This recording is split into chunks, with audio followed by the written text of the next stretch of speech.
issue. This is a humanitarian issue. What about your great-grandchildren's great-grandchildren? What are they going to do for clean water? You say you commit to provide alternative drinking water in the inevitable event of a spill. Is this going to be forever? And what about the fish and the animals? Will you be able to save all of them too and give them all clean water also?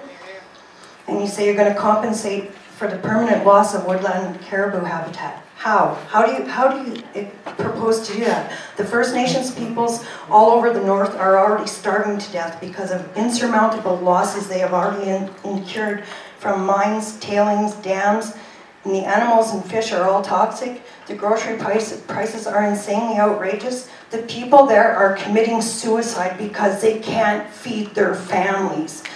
And the traditional medicines, they've all been poisoned. Sorry, I'll get through this. I'm trying. Canada is one of the most affluent of countries, and it operates on a depletion economy which leaves destruction in its wake. Only when the last tree has been cut down and the last fish has been eaten and the last stream has been poisoned, only then will you realize you cannot eat money. It's not that damn important. Yeah.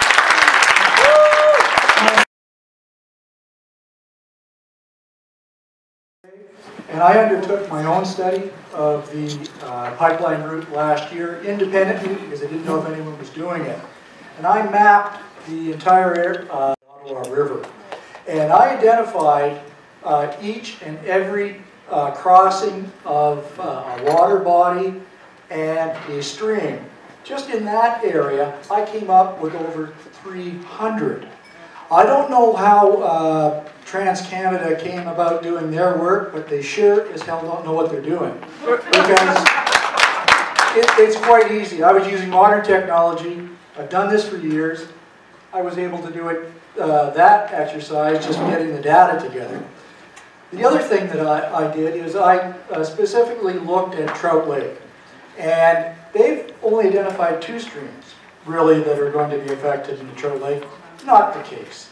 The worst area is on the far western end of 4 Mile Bay, where it's a steep slope down.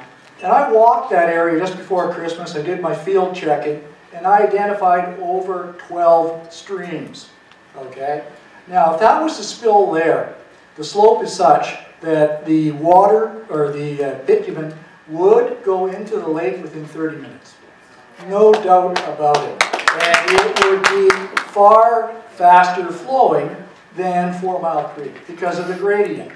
Now, the other thing that I also did is I mapped the transit across the upper part, where it crosses glacial, lacustrine, glacial fluvial, which are sand sediments. Now, we've got deposits there that are 90 meters deep, and that's a lot.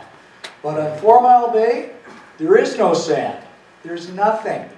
If there is a spill anywhere on that route, it is going to go directly into the lake. It will not go into the groundwater. There is no groundwater. It will go directly into the lake. Now, in the other areas, what will happen is it will go into that groundwater. And that groundwater is a recharge area for Trout Lake. So even if it's contained, it's going to contaminate the water. And the other thing that they said in their report is that they examined the surficial geology.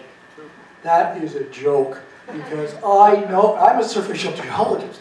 I've done mapping all across Canada, and the work they used was a Gardner-Lee report, engineering terrain study, years ago, and it's junk. It was mostly done by air photo interpretation. They identify North Bay, the center part of North Bay, as being sand. Last time I checked, it's bedrock. Okay? And that's what the whole thing's like. So you can't base your studies on what they have provided, because they are not doing due diligence. They are not looking at scientific fact. And that's what we have to base our objection on, is strictly scientific fact. Not just emotion, but fact. Because they can't argue with fact. And that's what I've been trying to do.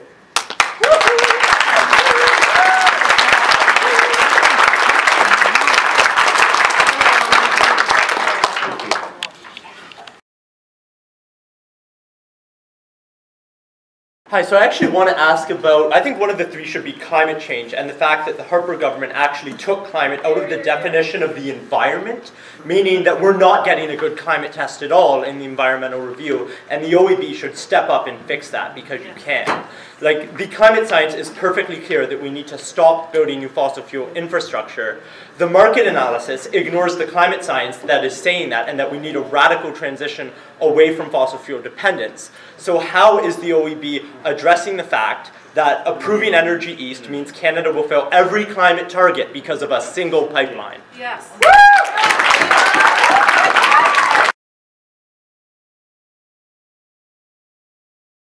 This is the first time I came, so I didn't get a lot of the first meeting information, but I thought it incumbent upon me to share some of my experiences, and so when we talk about advice, I'm a paid advisor, so I'm hoping that the ministry or the Ontario government hears the advice of the people that actually pay you. Yes.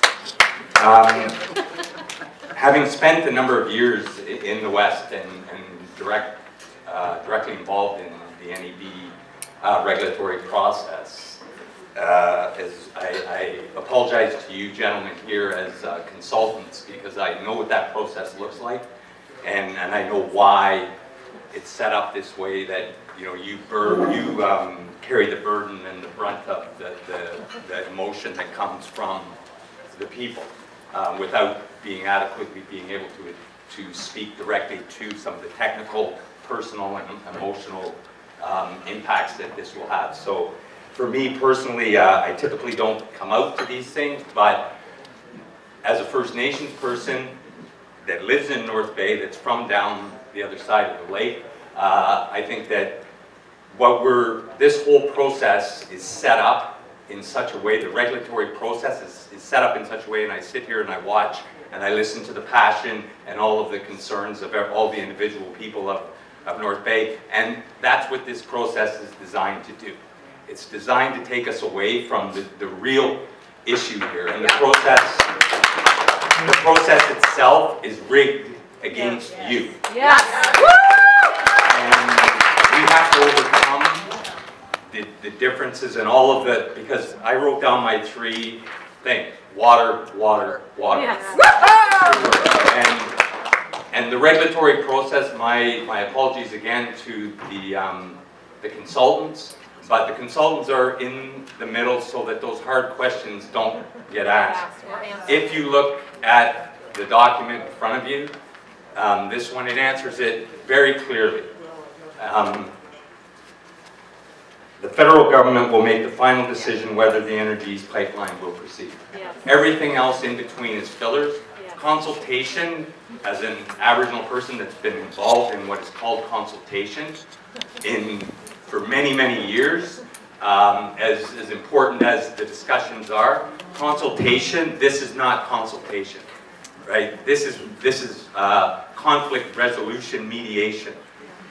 So I applaud you, and from my position, as I said, I hope that we can, from an advice standpoint, that our leadership in Ottawa, in Ontario, hears this, and that I heard one lady talk about referendum, whatever it takes, because there is actually 0-point economic gain, long-term, short-term maybe, but 0 long-term economic gain for midstream operations. All of the value and is extraction at upstream and then downstream. And at both ends of the stream are the same people. We are in the middle. So I just wanted to add that little piece, and thank you. Okay. Thank you.